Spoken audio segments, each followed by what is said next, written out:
go get your blessing.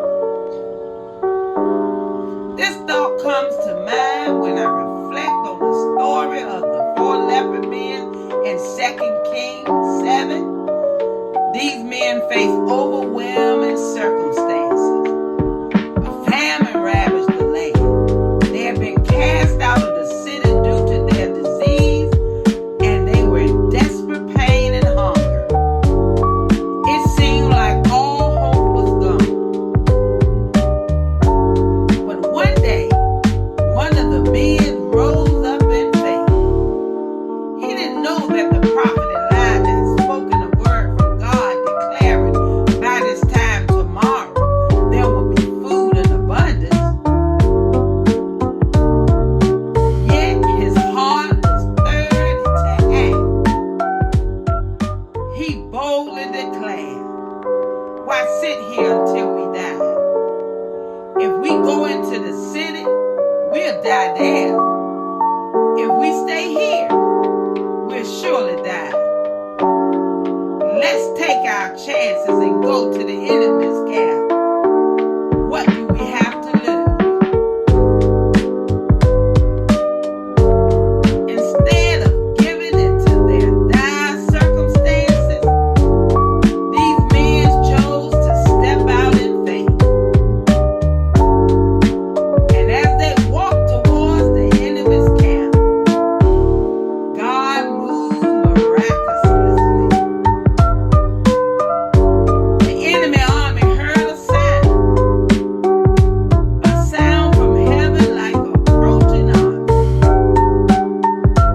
And in fear, they fled, leaving behind all their supplies and provisions. When the 4 leper men arrived, they found food, drink, clothing, and riches more than they could have imagined. Not only were their immediate needs met, but they also became vessels of blessing, sharing the good news with others and helping their community. The story teaches us this: when you step out in faith and obedience, God opened the doors to blessing far greater than you can imagine. Until we die, staying stagnant leads to nothing. But stepping out in faith brings the possibilities of miracles. Faith demands action. Just as the leper men decided to move, we must be willing to rise and act even in uncertainty.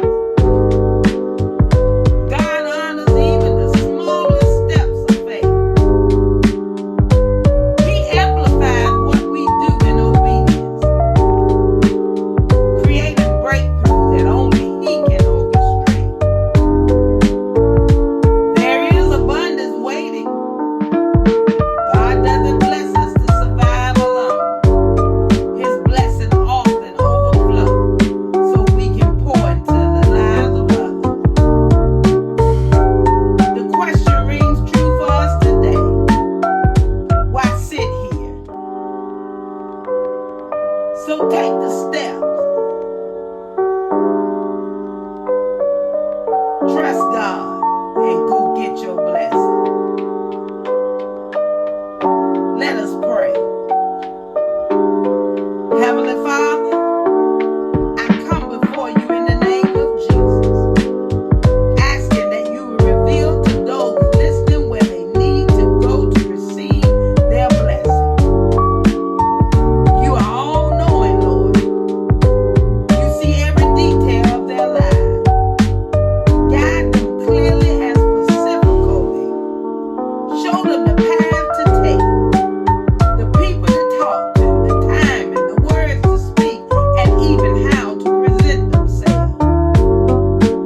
I share your word from 2 Kings 7 to strengthen them, their faith, reminding them that you are God who provides abundantly. When we step out in faith, now